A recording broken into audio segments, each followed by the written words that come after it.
Feels good. Feels good to just have something to work towards after having a year of not having something to work towards. I've always been in the gym, but it's nice to have a goal, have an opponent.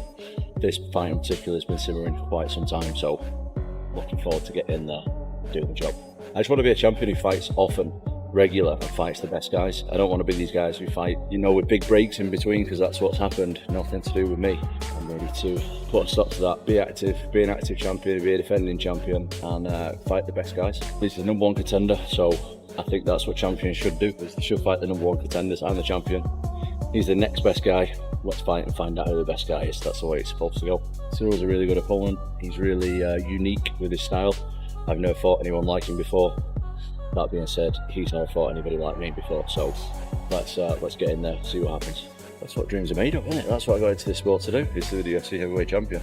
To walk out there, last on the card, everyone's waiting for me, walk in there, put in a big performance. When I was a little boy putting the gloves on for the first time, I was thinking about this kind of stuff, so I always have to keep reminding myself this the whole time. Is like, all the pressure, all the titles, all the fans and all that aside, I'm here doing what I love, I'm here doing what I dreamed of, and looking forward to doing it.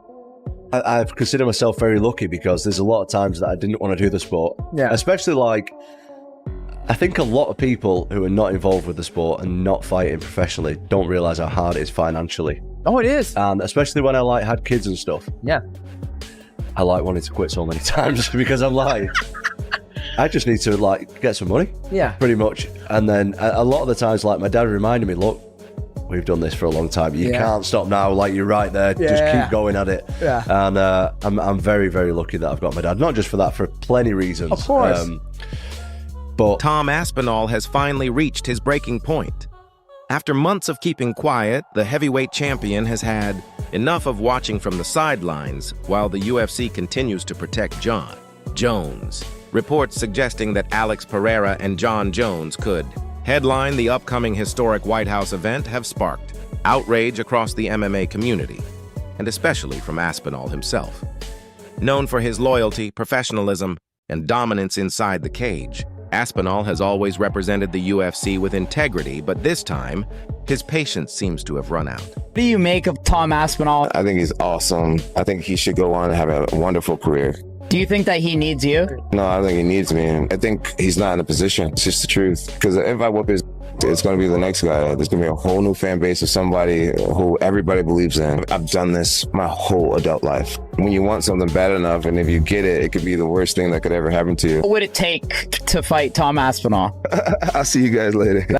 I guess the clarifying question then is, if Dana and Hunter do come to you after this fight, the figures make sense to you, would you then be open to fighting Tom Aspinall, or are you categorically thinking, he does nothing for me, I will not fight that guy? He does nothing for me. He does nothing for me. If you're a person that wants to see me really challenged, then I get it. 7 years younger, 35 pounds bigger than me, right? I get it. It's wow, this Jon's so good. We finally found someone way younger and way bigger than him. Let's see how he does against that. I get that narrative. But for me, if you were my manager, if you were on my team, why not fight against Pereira, a guy who's the same age as you, and we walk around the same exact size? Business-wise, it makes more sense. Fight I'm gonna call him this, fight the nobody that may be more dangerous, or fight the guy with all the accolades who's incredibly dangerous, but it actually will affect your legacy. That's what you just did to that guy. Right here. Throws that body shot, lands the body shot. Now, is he open? Yes, you can't protect yourself at all times when you're trying to fight. If you're going to try to hit somebody, you have to open up something in order to generate the right power. I go like this and knee him, but I'm not going to generate enough power to have him, respect that. So he's able to land this beautiful knee, drops down, and pop, get his foot down and land a beautiful 1-2. And then he's able to, boom, right there, pop. If Tom Aspinall loses to Cyril Gane, the heavyweight division is absolutely cooked. The heavyweight division in the UFC is already hanging on by thin ice at the moment. Legitimately, the only good fight that's interesting that I'm actually excited for in this division is Tom Aspinall versus Cyril Gane. Everyone is already expecting Tom Aspinall to beat Cyril Gane, but what if he doesn't? We all built up this image of Tom Aspinall as the only person that could defeat Jon Jones. Gun to your head right now, name 10 heavyweight UFC fighters. If you're like me, you probably only got to 5. It's just not a marketable division right now, and the stakes for Tom Aspinall in this fight are just so extremely high because he has so much hype going for him right now. And if Cyril Gane beats Tom Aspinall, I am not ready for the absolute Twitter rant that Jon Jones is going to have. I do not want Jon Jones to be validated like this. None of us do. You just know he's going to have the biggest I told you so moment if Tom does lose. Once again, Tom Aspinall finds himself pushed aside while the spotlight shifts toward the so-called bigger names. Dana White and the UFC appear focused on creating blockbuster matchups, even if it means overlooking the fighter who's truly earned his shot. Many fans are calling the situation a disgrace, and Aspinall completely agrees. He's been vocal that the fight to make is between him and Jon Jones, not anyone else. Yet the UFC seems determined to chase a Jon Jones versus Alex Pereira super fight at light heavyweight, completely ignoring the fact that Aspinall is the reigning interim heavyweight champion, patiently waiting to unify the belts. For Tom Aspinall, you said you don't really care about the belts, you really want to prove you're the best. Is there any other fighter in the heavyweight division that you feel you need to beat to prove that you are the best, other than Cyril Gane? Yeah, there's lots of guys, man, but I'm the kind of guy who doesn't look past my opponent. I'm very, very serious about this fight. I've been training for the last year without a break. I've had absolutely no breaks. I'm much better now than I was in my last fight, and I want to show that. But as far as other heavyweights and stuff, right now that doesn't really interest me.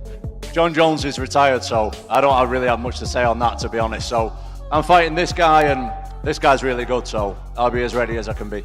Tom Aspinall is the undisputed heavyweight champion of the world. What's the first step for him? You give him the one contender, Cyril Gane. Cyril Gane is somebody that's a big heavyweight, that's very agile. I don't think Tom Aspinall gets rid of him right away like he has with other people. And I think that'll be a big indication if Jon Jones wants to come back and reclaim that bout once again. I think you're absolutely right. Fight that makes sense. Tom Aspinall, Cyril Gane. Let's make that happen. Cyril Gane is... People forget how fantastic he is. A guy that can kind of float around the octagon, touch you, kick you, hit you with elbow. He's just a complete game. But man, Tom's movement, his boxing, speed, and his power. It's very, very difficult to doubt this man anymore. Tom Aspinall versus Cyril Gane is official, and I cannot wait to see some of your reactions when Cyril Gane gets a unanimous decision over Tom Aspinall. Now, that's not an official prediction from me, at least not yet, but I think some of you guys need to realize how close this fight really could be. I know the common expectation here is that Tom Aspinall is just going to walk through Cyril Gane in the first round, whether by knockout or whether by grappling. Everybody thinks Tom Aspinall is going to make it look easy. But if that happens, I would be very, very surprised. Cyril Gane is being underrated here. People are very down on Cyril Gane right now, and understandably so. He got submitted in the very first round by Jon Jones, and also he didn't look great against Volkov. He won the decision, but a lot of people thought he lost. I'm telling you guys right now, in a 5-round fight, if Cyril Gane could avoid the big shot, I actually think he has a really, really solid chance of winning. People say Tom Aspinall is the most agile heavyweight of all time, but don't forget, before Tom Aspinall, everybody was saying that about Cyril Gane. And in my opinion, Cyril Gane beat Francis Ngannou on the scorecards, and some people would argue Francis Ngannou at that time was the greatest heavyweight we had ever seen. So I am going to withhold from making an official prediction right now, but do not be surprised if I end up picking Cyril Gane over Tom Aspinall, and do not be surprised if it happens. To make things even worse, Jon Jones has barely stepped inside the octagon in years. He's withdrawn from multiple fights, avoided Tom Aspinall at every opportunity, and yet continues to be treated like royalty. Meanwhile, Aspinall has been carrying the heavyweight division, delivering highlight reel finishes, and proving himself as one of the most dangerous fighters in the sport. Still, it's Jones who gets the headlines, the attention, and the unwavering support of Dana White. The MMA world has taken notice. Big names like Joe Rogan, Daniel Cormier, and Michael Bisping have all spoken up, agreeing that Tom Aspinall deserves far more respect. He's beaten top contenders with ease, shown elite-level skills, and done it all without trash talk or controversy. But because he isn't a drama magnet, the UFC seems content to push him aside for the sake of big-money fights. Fans are growing frustrated, calling it the same old story, the UFC chasing profits instead of fairness. If the rumored Jon Jones versus Alex Pereira showdown actually headlines the White House card, it could ignite one of the biggest controversies in years. Aspinall has made it clear he's not interested in politics or fame, he just wants to fight. But this time his patience has run out. He's speaking up, challenging the UFC's priorities, and demanding what he's earned. This moment could define not just his career, but the future of how fighters stand up to the system. Because when Tom Aspinall says he's done being overlooked, he means it. And if the UFC keeps ignoring him, the heavyweight division could soon be set on fire.